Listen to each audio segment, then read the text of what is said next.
When you can't breathe, nothing else matters.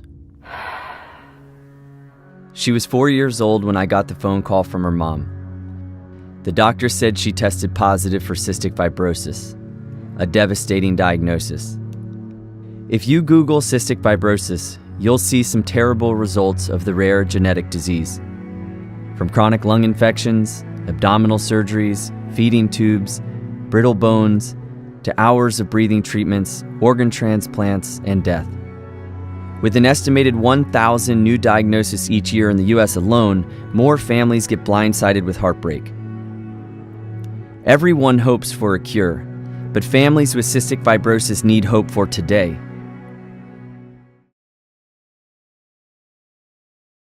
Hi, this is Rick Thomas, host of Yachting USA podcast. We're produced by Yachting International Radio, and today I'm here with my friends Travis Suit and Tatiana Timms, Piper's Angels Foundation. We're excited. We're getting ready to head over to Bimini in less than 2 weeks. Wow. And we're going to talk about what this is all about, the Crossing for Cystic Fibrosis, bringing awareness to cystic fibrosis treatment and the disease itself. We all have personal emotional connections to this, and this could be a pretty emotional podcast, pretty insightful, I hope, and hopefully everybody listening will have a takeaway from this. There'll be something that touches your heart by the end of this conversation.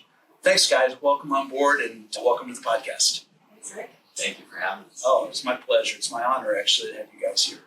So, normally I defer to the lady, but you know what, Travis? You are the founder and kind of the genesis, the creator of all this. And I'd love for you to tell the story a little bit in your words, how this has happened and maybe why this has happened. Yeah, so my daughter Piper was diagnosed with cystic fibrosis when she was 4 years old. And it was pretty shocking and devastating thing to learn. She had been really sick throughout her infancy, constantly having recurring lung infections, and in some ways it was a great relief to find out what was wrong. Yeah. So we knew there was maybe a course of action. But on the other hand, it was definitely really heartbreaking and one of the heaviest things that I've ever had to process. I think when you have a child, you have this vision and this dream of what life is going to be like with them and how you're going to support them and empower them. And then so to come to a screeching halt and to have reality shattered in a way it can be really difficult. And I was angry, I was upset, I was confused. And that's where all this began with Piper's diagnosis. It was. I get you to describe cystic fibrosis. A lot of people listening likely don't know much about the disease. I was in my middle age before I had my personal encounter with cystic fibrosis. I didn't know what I didn't know until that happened. Might be good to spend a couple minutes just telling everybody what this really means for a young lady like Piper or other people that are diagnosed with CF. Sure. Cystic fibrosis is a genetic disease, and it's complicated. It's not an easy disease to understand, which makes it difficult to advocate for. It's a rare disease, so roughly 40,000 people in the US, estimates of between 160 to 200,000 people around the world. It's a disease that originated, they believe, out of Northern Europe, where the gene came from, and it's been circulated through humanity in almost every country. And so on a biological level, cystic fibrosis affects the digestive system, it affects the lung system primarily, so it's a multi-organ disease. And essentially, the basis of it is that you have a defective protein that controls the flow of sodium chloride, really like salt water in our body, in and out of the cells. It's an imbalance of salt. And that imbalance of salt creates an overproduction of mucus. And so in the digestive tract, that can create compaction issues. In the lungs, if you breathe in a bad bug, like a bacteria or a fungus or a virus, it can go in and colonize and harbor inside the lung tissue and create a lot of inflammation. And so you just get this pattern of reoccurring infections in the body. My wife, who had cystic fibrosis, suffered and had profound experiences with diabetes because her pancreas was covered in mucus, essentially. And most of the time, her pancreas didn't work. And so your insulin and your treatment for diabetes was effective, but sometimes it would work. And then you'd have real issues because the body was producing insulin and you were taking insulin, and that could be dangerous. And so it's so insidious. But we didn't mean to interrupt, but I remember that piece of it. That was pretty profound in my experience with the disease. Yeah, and I think for most people to relate, when a healthy person gets a cold, the body will produce mucus, and you go through that process of clearing out. And so just imagine if you leave a hose on in the grass for too long, that water is going to flood the grass, so that the mucus floods the organ systems. Or if you put too much oil in the car, oil helps the systems of a car run, but if you have too much oil, it's going to create problems. And so that's how I like to think about it in terms of the body and how we relate to it. That's a good description. So Piper, she was diagnosed at 4, which is, in my experience, a little later in life, but like you said, pretty profound. Did she go through the typical CF treatments as a young girl, the percussion, the hospitalizations, all of that? Yeah, her childhood was really challenging for her health. She was doing the daily treatments, respiratory treatments, breathing sodium chloride. She was using the vest. She was taking enzymes. She was having recurring lung infections. So she was being hospitalized 2 to 3 to 4 times per year for a week to 2 weeks to 3 weeks at a time. And it was challenging. It was really difficult to manage a child's life with a chronic illness, in between sharing time in the hospital with her mom and back and forth.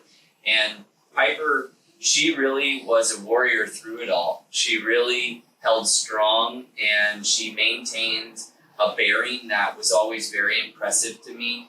And yes, she was a real fighter. But from all the way up until 12 years old, she had a lot of difficulty. She ended up with a feeding tube for 2 years so she could keep her weight up. A lot of people don't realize how much our weight supports lung function. Mm-hmm. And the other thing people don't realize too is with a disease like cystic fibrosis, there's so much inflammation in the body that for a child that's growing, they're burning up to 4 times more calories. So they need more of a caloric intake just to keep up with what the body is doing to try to combat the disease. When your digestive system's compromised, it's hard to metabolize all those calories, and you become deficit. It becomes a challenge. I get that for sure.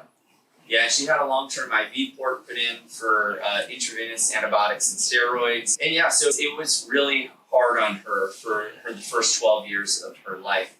Yeah. It was very difficult. Yeah. But when I met Piper, this will be 3 years now, she's the same age as my son Tristan.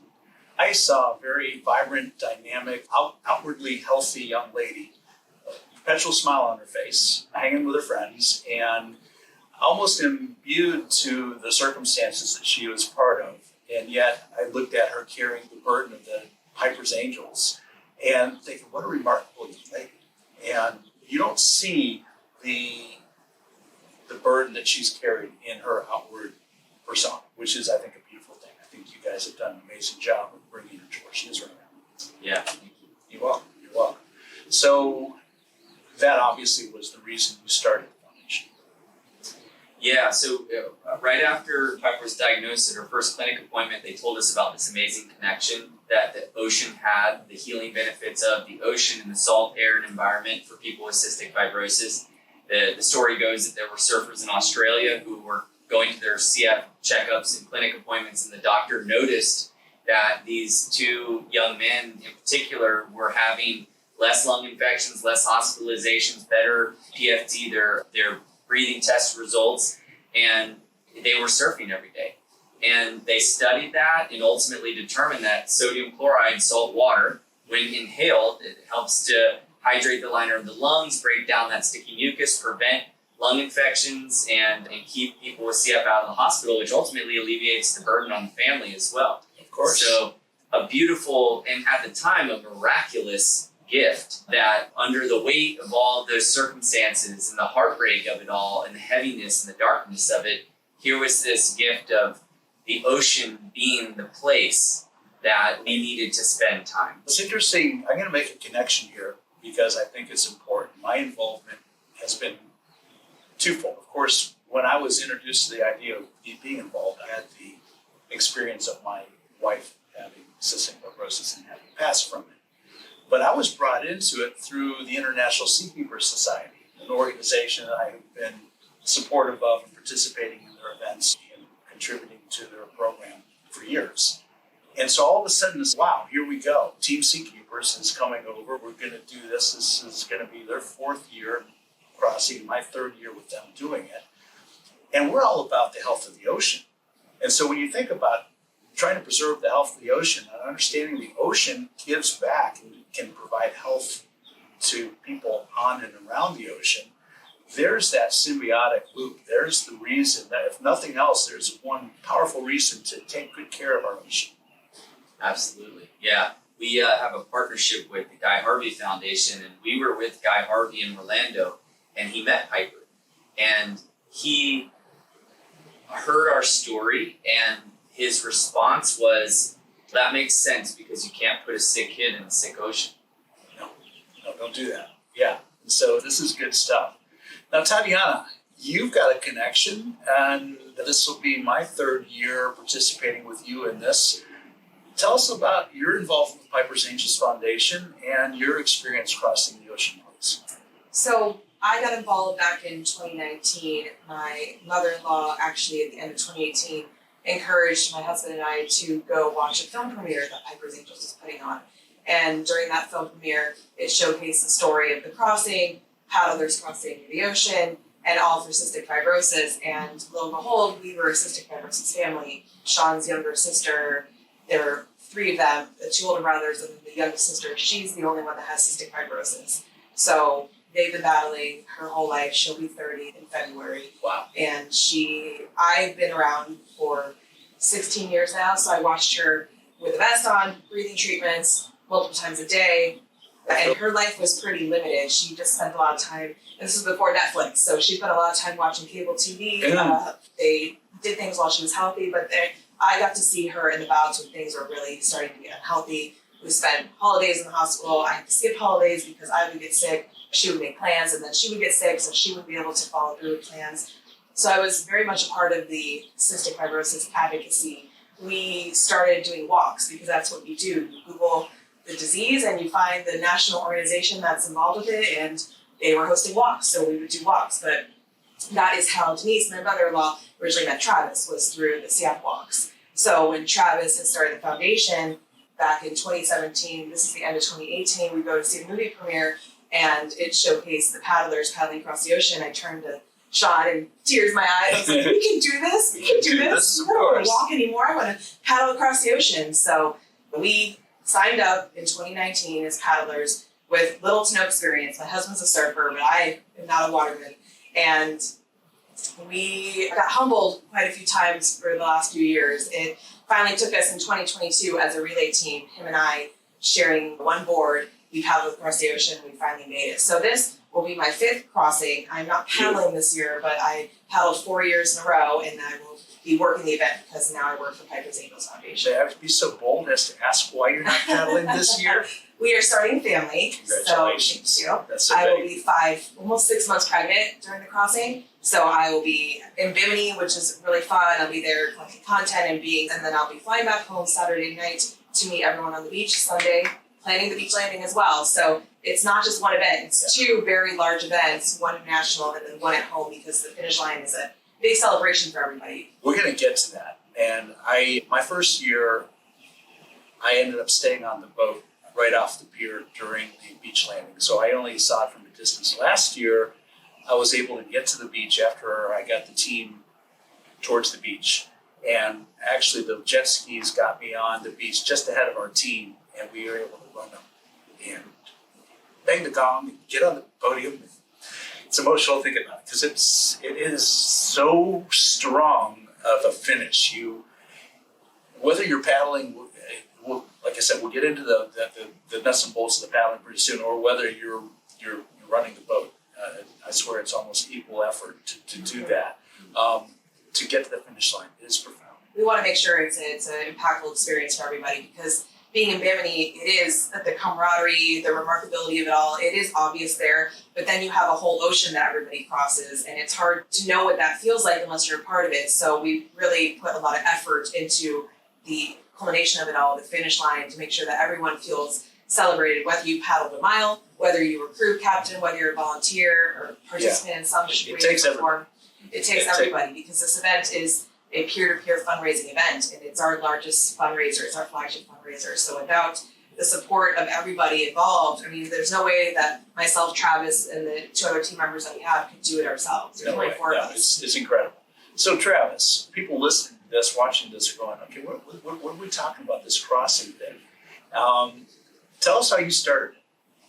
Yeah, so after learning about that connection to the ocean and the benefits of being out there with Piper, I started taking Piper paddleboarding. I just put her on the front of a recreational paddleboard right here in Palm Beach County around Peanut Island, the local intercoastal waterways. And it was beautiful because getting out there with her, she was a little girl, she was 4 years old. She would help me paddle, she'd pick up a stick and help me paddle along. She would just tell these princess stories and mermaid stories, and it was fun to see her imagination come to life just on the front of the board and listen. You know how little kids and toddlers talk, right? And it was so beautiful. And I remember there was this sense and feeling at that time that was, after going through her diagnosis and the weight of it all, it was like, oh, okay. It was like a little seed of light, a little seed of gratitude that started to grow again in my heart for maybe what this could be, that it wasn't going to all be the darkness of this disease and what that would bring, but it could maybe bring some opportunities where it would bring us together in a different kind of way, in a deeper, it was almost like a dimension of presence because of the forecast of the disease, that it brought us together in a way that was so special and beautiful. And that was really profound, because it opened my heart in a way that I had not anticipated. And so I fell in love with paddling. And I was I'd taken Piper to a cheerleading practice because she was a cheerleader. She's always been a cheerleader, actually, still is. And I was in a bookstore nearby, and I was flipping through some magazines, and I saw this magazine that featured a story about paddlers out in Hawaii doing longer distance voyaging crossings between islands out there in the tradition of the Tahitians and Hawaiians. And I thought, wow, that's really cool. I had just been paddling around the local waterways. I hadn't thought about it as an endurance challenge. I hadn't thought about it as an adventure, to go somewhere, to do something, to go from point A to point B. And I thought, that's really interesting. I wonder if you could paddle from the Bahamas to Florida, because I knew the Gulf Stream went north. And I grew up in South Florida and fishing with my dad down here. And I thought, well, if you could leave the Bahamas and paddle, you could make it across. And that was the beginning of the idea, was in 2011. And it took a couple of years to get the inner workings of it and the logistics of it figured out, and started talking to people about it. And that's how it began. That was the impetus for the idea. Amazing. Cool. And so, as I understand it, you and 3 friends made the first paddle over. Yeah, that was in 2013. So it was, at first it was just going to be me. And then I got introduced to a guy who ended up being my paddle coach. And then, so Kyle jumped on board. And then my friend Shane jumped on board. And then this other guy, Joe, jumped on board. And my friend Lee ended up sponsoring us and providing 2 venture boats to support the event. And so then we had a paramedic join, a photographer, my dad came over, and that was the crew that originally went over to Bimini.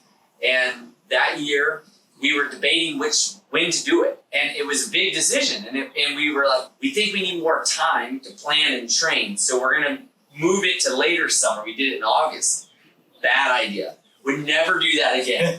We did it in August 10th, and we ended up getting like a low pressure system that moved up through the Caribbean. Oh boy, yeah. And so we got terrible weather. It was really rough. It was blowing like 25, 30 miles an hour out of the southeast. Wow. 6 to 8 foot swells in the Gulf Stream, and it was brutal. But that was the first year we did it. And when we had an amazing trip, it was really the most difficult thing that I had ever done in my life. And I remember being out there in the middle of the ocean, in the middle of the night, thinking like, why did I get all these people into this? Like, why are we doing this? And it's meant to be. We got back to the Riviera Beach Marina, and there was some media there, and we had a celebration. And the papers, one of the newspapers had coined, they said, Piper's Angels paddle 100 miles from the Bahamas to Florida. So the newspaper, actually, the media came up with the name Piper's Angels. They coined it for the group. That's cool. That was it. And for me, we had raised a little bit of money. We created a lot of awareness, and it was all for the National CF Foundation. But I never intended on doing it again. Right. You know, it was like, okay, we did it. All right. That was, and for me, the biggest thing that I wanted Piper to take away from that was that you could have something like CF, and you can put it out there in a big way. Yes. You don't have to be afraid of talking about it or fearful of living with it in that way. And that was really what the ultimate goal for me was. Like, even if I got struck by lightning, she could look back and say, hey, my dad put it out there in a big way, and we did it, and that was it. That's fantastic. Then you took a little break from that, as I understand, and then it became a annual thing. What, in 2017? Yeah, so in that stretch from 13 to 17, it was when Piper got her feeding tube, she got her IV port, she was hospitalized for the longest periods of time. Yeah. And it just brought me to a crossroads in life where everything that I had been doing prior to starting Piper's Angels became almost meaningless. It was like I was having so much difficulty pouring my heart and soul into these projects and these entrepreneurial ventures. And it was like I was seeing how difficult it was for our family and for Piper. I was seeing how difficult it was for these other CF families. And I was also seeing from like a business perspective and an entrepreneurial perspective, if you zoom out and you look at CF, for 70 years, all the fundraising went to research for a cure. And that's great. You have to have that. And that's what's developed these new drug therapies and all these new advancements. But when you advance somebody's life, when you extend somebody's life expectancy with a chronic illness, the question becomes, what's the cost of buying more time? And it was obvious. When you look at somebody living longer with CF, it was obvious what buying more time meant. It meant more hospitalizations. It meant more of a financial burden. It meant more complications coming from the disease, a progressive disease, right? Yep. Now you have kidney issues, liver issues, you have issues with bone degradation, right? And like all these things. And it was like, wow, this is great. People are living longer, but if you're going to help people live longer, you also have to help them live stronger. Yes. If you're going to give people hope for a cure, you got to give them hope for today. And it was like, there's more life, but more complications. And it was like, okay, what could be done to support the families day in and day out? And who's asking the right questions? Who's asking the tough questions? I always remember Piper was 10 years old the first time she asked me if she'd be able to have kids. But it was like, man, facing a little girl who's sick and her looking into her eyes and seeing her dream about her life and not being able to have an answer for that, and wanting to be able to tell her the truth, which was, I don't know. Yeah. Most likely not. Probably not, but who knows? We'll see. But I'll interject though, because you're with child now, and you have that situation, that communication with your daughter, and some realities there. And my wife went through years of in vitro and trying to have her own children, and she could not. And we adopted 2 boys. You know the youngest of the 2, Tristan. What a gift that was. And so I would tell Piper that no matter what, if her desire is to be a mother and have that family experience, it's there for her. It may not be in the way that she would envision it initially, but Lisa and I have discovered that through adoption, we had a remarkable experience together and raised 2 remarkable young boys. And they're every bit as real as you're naturally born, because my oldest is. So, yeah, wow. But as a dad, I can't imagine. That's just, wow. Yeah, 10 years old, having to look at your daughter in the eyes and I love her. it was tough. And one aspect, it's a whole other layer, but a lot of people don't know. They know Piper's story, but my sister Leanne is my oldest half-sister, my dad's first marriage. She had been diagnosed with cystic fibrosis exactly 1 year before Piper was diagnosed. But we didn't realize what it was, that it was a genetic disease, that this was something that could affect the whole family. We just were aware that Leanne had been diagnosed with something that she had been battling for a long time. She was diagnosed late in life, but because she has a different genetic version, was misdiagnosed at times. She was mistreated. She didn't have the treatments. And so within a short period of time, Leanne had been diagnosed and Piper were diagnosed. And so there are two different ends of the spectrum. Yeah. And people who know my sister now, they know she's in late stage CF. She's in her early 50s and she's looking at facing a lung transplant soon, possibly, and a lot of complications. So our family has seen both ends of the spectrum, the childhood battle and also this end stage of CF as well. Yeah. Wow. It's a tough disease. It really is. And yet, we're coming up in less than 2 weeks from now, we're going to be on island again. And the buzz is going to start. And Thursday, 2 weeks tomorrow, most people start showing up. And the family arrives. And the camaraderie is reestablished. And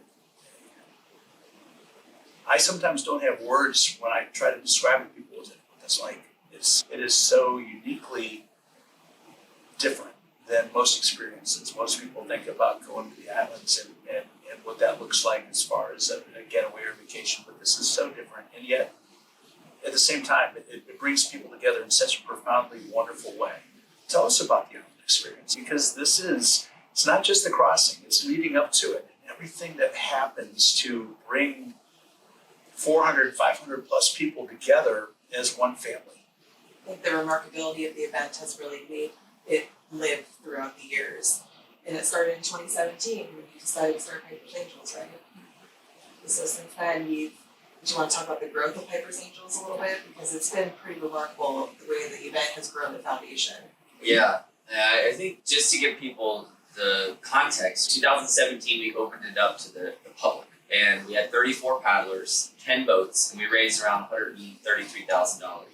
And in the next year, it tripled in size to 100 paddlers, 30 boats, and close to $285,000 fundraising. And then the next year, it doubled again to 209 paddlers, 80 boats, $675,000 fundraising. Wow. And so what's really fascinating to me, and I've talked to other nonprofit professionals about this, is that typically somebody would start a nonprofit and then they try to create some fundraising events. Mm-hmm. In this case, we had an event that came first. The crossing came first, and the community of the crossing is actually what built the foundation.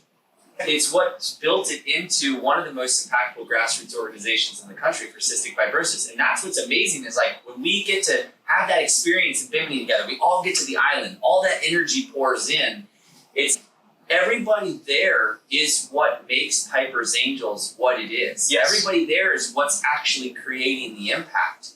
And Absolutely. so it's really a beautiful confluence of all of those training paddles leading up, all of the communication, the collaboration with the boat captains, which you mentioned it earlier, but the boat captains are really the unsung heroes of this event because the paddlers are the paddlers, yep. right? And they get to cross the finish line and they get a medal and that whole thing, but the captains, it's just as difficult to idle 13, 14, 15, 16 hours across the Gulf Stream in the middle of the night, throughout the day, no sleep, and support to be in service of those paddlers in the water, to be their guardian angels, really looking out for them. It's brutal. I've tried to describe it because, again, I've done it twice as the captain of my own boat that supports Team Seakeepers. I'm going to do it for the third time. New strategies, because the captains, first of all, we lead the team, we lead the paddle. We strategize what route we're going to take. There's suggested routes, there's suggested waypoints. We look at those and go, based on these conditions, we're going to modify and go this way or that way. And that could save you an hour or two, or it could cost you an hour or two. People don't understand what it's like to be off of Bimini Sands at midnight. It's black. You guys, all the lights and activity on the beach, it's all blown up out there. So you look to the beach, you lose your night vision. We only have our running lights on. And we're queued up in heats of 5 boats. And we have to navigate to a specific spot in the dark with propellers turning and people in the water in close proximity. And then take that group of 5 people, 5 paddles out to sea behind whoever was in front of you, with knowing that you got these others behind you. And so you have to navigate, you have to be situationally aware of where all the paddlers are, where all the boats are, what's happening, maintaining course and heading without being in collision courses. And we've already been up all day. We've been at the events during the day leading up to this big paddle. I remember last year trying to get a little bit of rest. I went back to the room, I couldn't sleep. That was not. And speaking for myself and most of the captains I know, we don't turn over the helm. It's just too much responsibility. Most marvelous time as the captain is when you see sunrise, because all of a sudden you've made it to the sunrise. You now have good visibility and you're spread out across the ocean enough. You've dodged a few container ships during the night. That's real. And now you see your paddles, and you might see 2 or 3 other boats somewhere in proximity to you. So I don't want to take away from the conversation other than to say it is it's a physical, mental marathon. It really is. It's all of that. And at the same time, we're looking after the well-being of our paddlers. We're feeding them. We're making sure that they're where they need to be. We're making sure they're hydrated and healthy, and it's a lot. It's a year's worth of work in one small half a day, right? Up to 16, 18 hours, right? It's the logistical planning that goes into the event. We spend all year as a team going through it. And I think that's why the event starts on a Wednesday. Yeah. Because we don't leave until Saturday midnight, into Sunday morning, right? So we have those days of camaraderie, of community building, because this event spans from across the globe. We have international participants. We have one of our highest fundraising teams in the past has been Colorado. So a lot of these people don't have that community until they get to Bimini, which is why we start the event on a Wednesday. People can start coming in that Wednesday morning. We have events planned out throughout the week, Thursday, Friday, Saturday. The big culmination of that is the paddle out rose ceremony Saturday morning. That's emotional. Very beautiful. We always encourage everyone who's in Bimini to come to that because it is the reason why we're all there. We honor past and present cystic fibrosis warriors with their names written down on paper in a bottle. Travis will go out in the middle. We all paddle out on our boards. The boats that want to come out, crew members can be on paddle boards with other paddlers or on the boats, and we do our justice in trying to honor those people the best way we can. And I think we do the best job that we could do out for an event that brings a lot of people for the challenge, but then they stay for the cause. Because when you talk to people, not everyone has a connection to cystic fibrosis. This event brings a lot of people who are adventure junkies who want to scratch off their bucket list. But once they get to Bimini, it's not just get to Bimini and race. No. It's get to Bimini, be a part of the community, be part of the events, come to the rose ceremony, and then it's the aha moment. The light bulb goes off for people who don't have that connection to CF. Oh wow, this is why we're really here. And tell everybody what's the significance of the rose.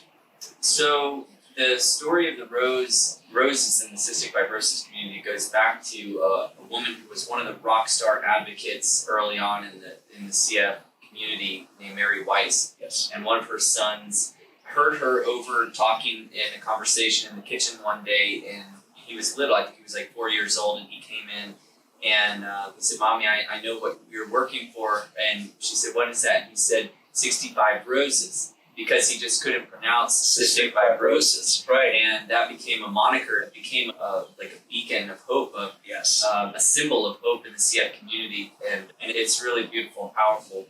And to piggyback on what Tati was saying, is one of the most fascinating things in seeing this event come together every year is a lot of people, even people who are watching this, they participate in events. It's different kind of life is one big event, right? All the different events of life, but what's so special and unique that I think makes the crossing, makes it so powerful is you take all these people who are coming from different places, and these aren't just expert paddlers or watermen. These are people who saw this as a big challenge, and they say, wow, I really want to do that. And they can do it on a relay team, so they're doing it with others. They can do it solo, which is its own major challenge. But when everybody comes together, it's like it's its own initiation, because there's a certain level of adversity that everybody who shows up to that island, right? And we love the Bahamas, we love Bimini, they're always so good to us. And it's like you come together on this tiny island in the Caribbean,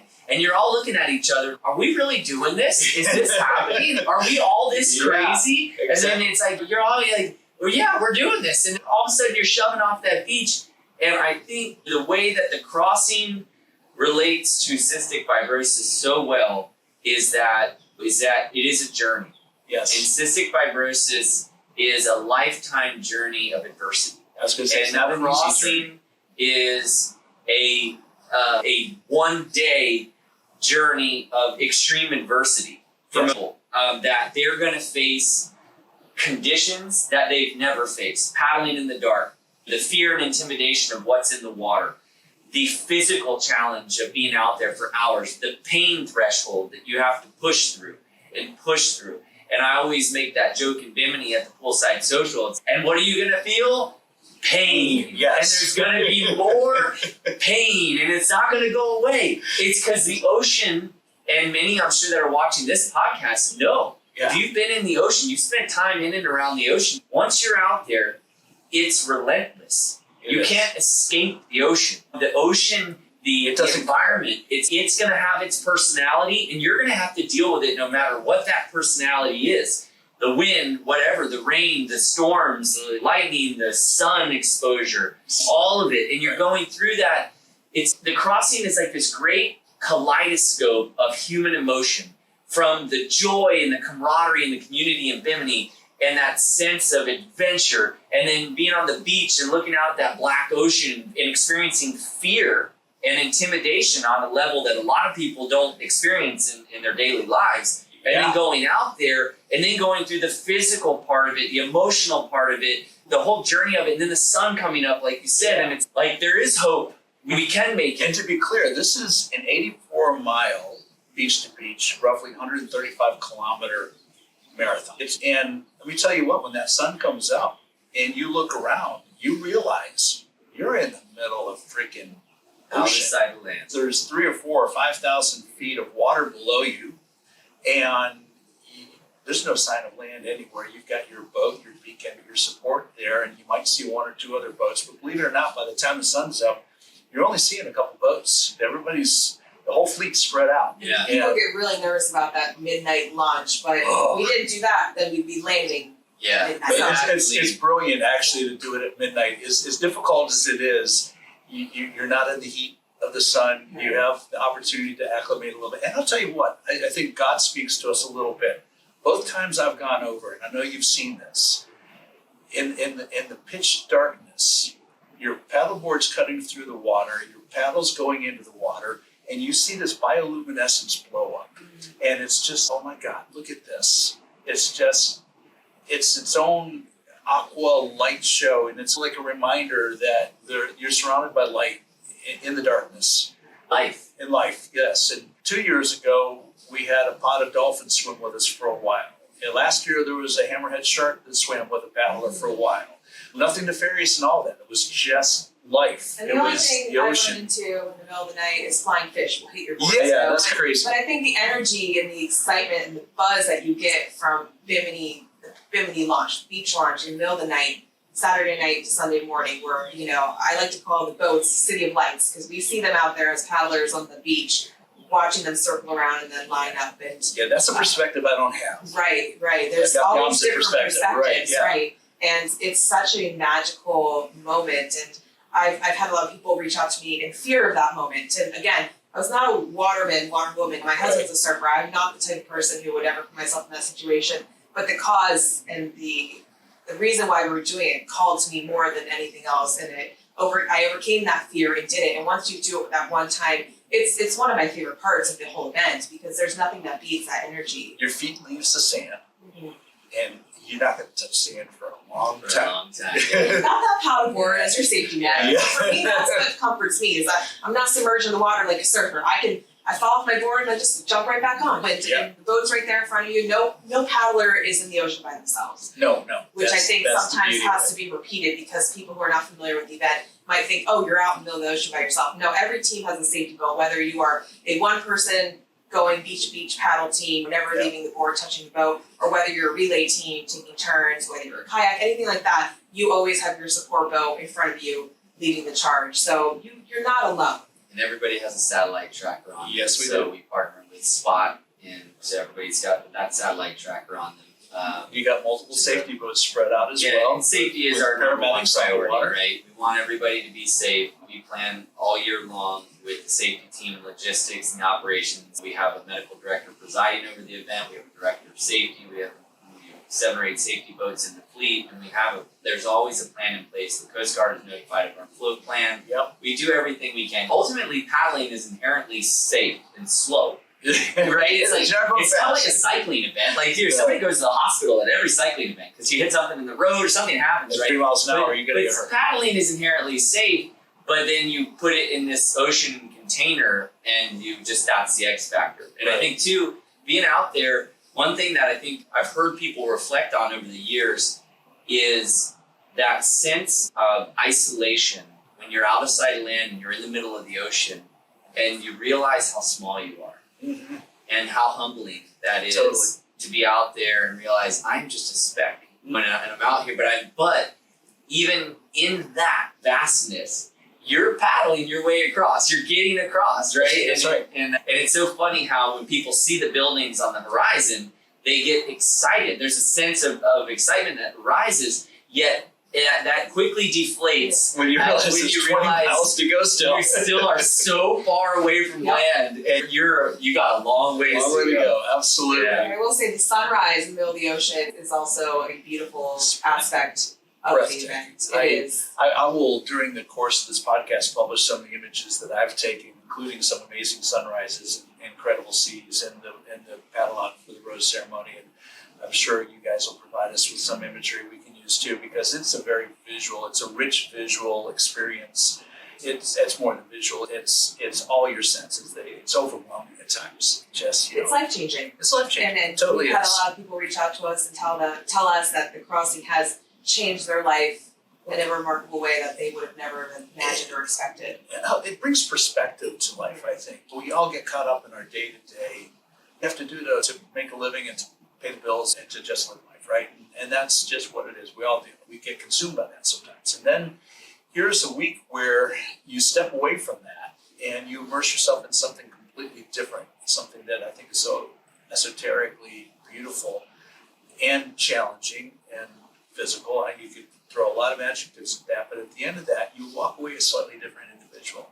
It's not often that boaters get to use their boats for purpose, not just pleasure. I love that. You know, and the point I like to make, last year we had conditions where we had to pull people out of the water for safety purposes I remember to that. avoid the storm. Yeah. And a lot of people came to beach landing very disappointed and upset because they had a vision in their mind. It was so close to the finish line. It right. was, yeah. And my perspective on that is completely different because of having a sister-in-law with cystic fibrosis. You know how many things that she's planned and not been able to go through with. And so that was my way of trying to lighten the blow a little bit. Yeah, that's a good reality check, Wanting isn't it? to be competitive about it. People with CF don't get to plan things like that, and their plans change without Tatiana, I love that. Thank you for sharing that. That is so relevant. It really is. Because Life doesn't always go as planned. no, sir. It's just when you think you get it all figured out, I think God laughs a little bit and goes, oh yeah, check this out. That's why we like to tell people it doesn't matter how far you paddle, because really the work leading up to the event is what makes a difference. Because again, we're a small team of 4, and there's no way we could raise the amount that we've raised in the past without the paddlers, captains, crew members, virtual participants all pulling their own effort and fundraising. Each paddler has a minimum requirement to fundraise and sign up for the event. This year we have 189 paddlers. The boat captains and crew have no requirement, but it's encouraged. Yep. We do what we can to bring in stretch goals and prizes for people to give back to them for what they're giving to us. And last year we fundraised a record of $750,000. No problem. So I'm going to use this as a segue before we talk about the beach landing to say that those that are listening to this podcast and watching this podcast, I really would encourage you, plead to you really to think about what a contribution means to an organization like this. Last year, my largest contributor donated $500. That was like, wow, that's real. If everybody listening to this podcast donated $5, I think we're going to be in front of north of 50,000, maybe close to 100,000 people viewing and listening to this podcast over the next few weeks. do the math and understand that our goal this year is $1 million. I don't think that's an unrealistic goal. And I think the people that follow and support Yachting International Radio and the Yachting USA podcast can help us get over that finish line easily. So I'm putting it out there to my friends and to my associates and partners in the industry. Look deep, dig deep, give what you can. It really does matter. We're all doing what we do. I donate my boat, my time, my fuel, my efforts to this cause happily because I think it's something I believe in. Of course, I'm connected to it with my own personal life. But those who have the ability to help out, please do. Yes, those funds go directly back into Piper's Angels Foundation. So Piper's Angels Foundation is the overarching foundation organization that puts on the crossing for cystic fibrosis. And sometimes it tends to take a life of its own, the crossing, and people don't put the bridge together that is actually for the Piper's Angels Foundation. And those funds go directly back into our foundation, helping CF families throughout the years. Last year, we directly supported 306 families. And to me, that's amazing because that's 40% more than the year before. That's incredible. So there's more families that are coming to us that have needs. We're always thinking innovatively of how to serve the community and serve those needs, and not just domestically in the U.S. We serve all families in the U.S., but also internationally. First world countries with CF have access to the best resources, best medications, best doctors, best treatments, best therapies, best clinics.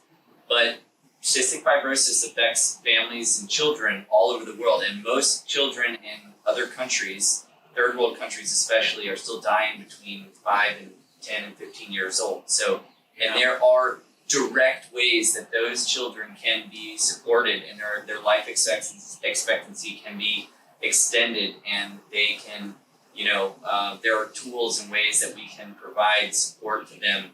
And you don't have to be affected by CF personally to understand the profundity of what it's like to lose your ability to breathe. Yeah. We all have our breath. Put a straw in your mouth and breathing breathe through a straw for a few minutes and imagine living your life like that. Yeah, we've all been kids. A lot of us have kids, and you know how difficult it is to be a sick child or to have a sick child and to not be able to breathe. It's just a fundamental part of living, and it's heart-rending. Now, also, it's inevitable because of the demographics and the people we reached in the show that some people listening have cystic fibrosis in their family, in their life somehow, some way. So if you do, reach out to Piper's Angels, another resource. Yeah, we have a lot of programs and opportunities for people with CF to empower them and to give them tools. So that's a really beautiful thing. So, Tati, Travis, we've paddled 80 miles now, and you can see the pier. Lake Worth Beach Pier, yes. Because it is so emotional. The city of Lake Worth Beach is our home of the beach landing. You see the tents, you see the crowd of people at the beach. You hear the bells. You hear the gong going off. You realize all of a sudden you're about to leave your tranquility of the ocean and arrive in a very special place, a very special time. Talk to us about that. The event wouldn't be possible without our title sponsor, Celsius. They kind of fuel the Crusaders across the ocean. I don't know about you, but I've drank my fair share of Celsius going across the ocean. Yeah. Absolutely. And Celsius. They have a huge presence, and they've made this event possible in the terms of growing the event and making it to the point of what it is now. We have a live stream broadcast for those who aren't able to be present that day from 10 a.m. to 6 p.m. to showcase what's going on at the beach landing. And it really is like a full-on festival at the end, at the finish line. It's a big celebration. We do what we can. All of our sponsors have tent space. All of our partners have tent space. So we make a city of tents out there. We have a huge archway for a finish line. The timers, all of our paddlers have timers on them. So you are being timed as well. So when they land on the beach, we have board caddies. They take their board, and those people run to get across the finish line to finish their time and to get that exact time that they've accomplished going 80 plus miles over the ocean. There's a large gong, as we like to call it, that Norm. The bell, the gong, the 30-pound hammer you swing after pushing that paddle through the water for hours. Because in the past we keep breaking it, so it gets stronger and bigger. Norm's last name is? Norm Gitson. Yeah, he's a local artist here, and he's made our hammer each year, and each year it's gotten just significantly larger and heavier because we keep breaking it. Yeah. And it's when you think about what everybody puts into it, the time, the energy, the effort, the resources, all the planning, the training, the fundraising that comes together, and it culminates with one of the most unique finishes to any event in the world, which is you're landing on a beach. That's the finish line, right? And that you get to touch sand again. Like you mentioned earlier, 15 hours ago, you left another country. You left an island, you paddled across the Gulf Stream, and now you're there at that moment. And it is the best feeling in the world as a paddler, paddling in and knowing you're down to those last few strokes and getting to that place and crossing that finish line. And what's so cool, I think, too, is there are so many friends and family there to celebrate together. Kids with signs welcoming their moms and dads back. And it's just a very powerful, emotional scene. We hear it every year. People who were at the beach landing, who came out to see what it was about, had then sign up to do the crossing the next year. Because they're like, I got to be part of this. This is amazing. It's very powerful. And and to Tati's point, when you think about the scale of this event, this is an expensive event to produce. And we're going to another country. There's massive logistics. I always apologize to the team. I'm like, man, I'm so sorry. I created the most complicated event in the world. I'd rather put on the Super Bowl, right? But our sponsors, when you look at that shirt that we give to all of our participants, and you look at all those sponsors and strategic partners, it's a big list. Yes, it is. And you have our top sponsors like Celsius and Diamante Medical Skincare, Secor Island Lines. These, like Secor, for example, they help ship all this stuff over. Yeah, we got It together costs last tens weekend of to thousands of dollars, and they help interesting. ship everything over to Bimini. This event literally wouldn't be possible without those people who support and without those sponsors who give us the cash to do it, because it's an expensive event to produce and they help pay for it. So I would just say to anybody out there who's listening, come down to the beach landing or check out the live stream. Come see it in person and come be a part of it. But you can volunteer at the beach landing. There's a number of ways to get involved. You don't have to paddle in the event. You can captain, you can crew, you can volunteer. We call it the Bimini Dream Team. That's our core team of volunteers who come over early to help us set up for the event. We're putting up flags on pilings, the docks, and getting everything ready for everybody. You can be a virtual participant and join somebody else's team and virtually be part of it that way. We make sure that you can track paddlers as soon as they start paddling out in the middle of the night from our website, crossingforseattle.com. Yeah, that's cool. So you can track them. And then also streamed on our website and on the Piper's Angels YouTube channel is our live stream from 10 a.m. to 6 p.m.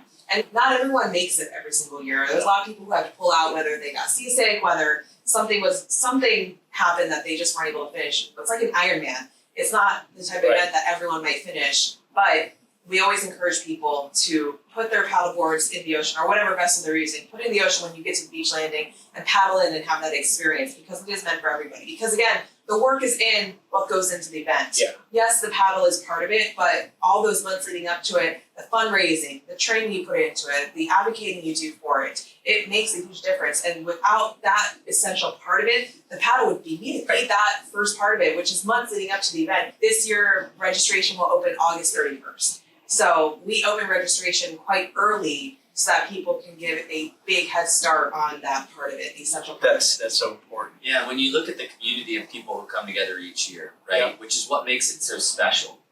This is your third crossing, right? Yes. This is my 8th crossing. Tati's 5th crossing. Yeah. And you look at multi-time paddlers, participants, volunteers, sponsors. People literally go from a paddler to a volunteer to a sponsor to a board member. You see the whole history come through. There it is. There are people who've done this event who have paddled it, who have captained it, who have volunteered, who have participated in pretty much every way that you can. Right. And I think that's part of what's so special is seeing that community come back together. It's inclusive. It feels inclusive when you put yourself in it. You feel like you are part of the family. You feel like you're part of something special. This year, I think it's special for me and my son Tristan and Team Seakeepers in that it's their 4th time across, our 3rd time across. This year, I'm going to record another podcast on Bimini. How cool. Yeah, it's going to be great. So we're going to do this Friday afternoon. with Team Seakeepers, and they're bringing over one of their science directors to sit and talk about the science of the ocean with us and how that ties into the Bahamian waters and what we're doing here. That's going to be fantastic. We're coming over early to help you guys set up. Smart. And, Early is better. Yeah, absolutely. I think we take off Sunday on the 16th. And Father's Day, by the way. I know, It's a great way a wonderful way to spend my son Father's and I Day will be, celebrating. his 15th birthday is on the 25th. Last year he was crossing on his birthday. Wow. This year it's 2 days after, but we celebrate a birthday, we celebrate Father's Day, we celebrate being a family, we celebrate his mom, my wife's experience with CF, and so it's a celebration. And this has been a wonderful morning to spend with the two of you. What a privilege to have this conversation and be able to be a mouthpiece for this Piper's Angels Foundation. We look forward to more of this. And again, for those who are listening, you're going to see a QR code. You're going to see our URL. There's going to be multiple ways you can click and donate. Please click donate. Also, share this with your friends and family. This transcends the wonderful world of yachting. This is real. This is the real world. And we have an opportunity as a yachting community to come together right now and actually do something a little bit profound. We don't always have these opportunities. So I encourage everybody to please join with us and to find your own level of participation with the Piper's Angels Foundation, the Crossing for Cystic Fibrosis. And I am so excited to see you guys on the 16th. Yeah. Absolutely. Thanks again. Thank you so See you much. on It's my pleasure. Cheers. Cheers. To Celsius, all the sponsors in this Cheers. amazing event. Yeah. This is Rick Thomas, host of Yachting USA. We're produced by Yachting International Radio. And until the next time we get together, I'm out of here.